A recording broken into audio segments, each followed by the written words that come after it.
Phone call வரும். இப்படி ஒண்ணுன்னா ஒரு பிசாசு விடுவதில்ல. இங்க ஒருத்தன் வந்து படிக்க விடக்கூடாது, படிக்கலாமா படிக்கக்கூடாதா நம்பலாம் சொல்லுங்க. பொய்க்குதலுங்கள் கர்த்தருக்கு அருவருப்பானவைகள் உண்மையாய் நடக்கிறவர்களோ அவருக்கு பிரியம்.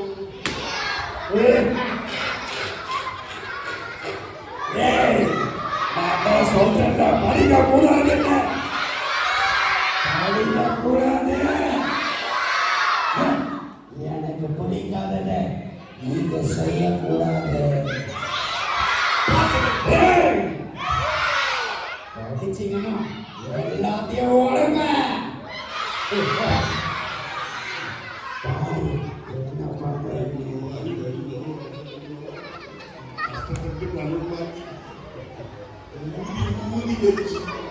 எழுதி வச்சு சொல்லிட்டு படத்துக்கு உடச்சுட்டாங்க.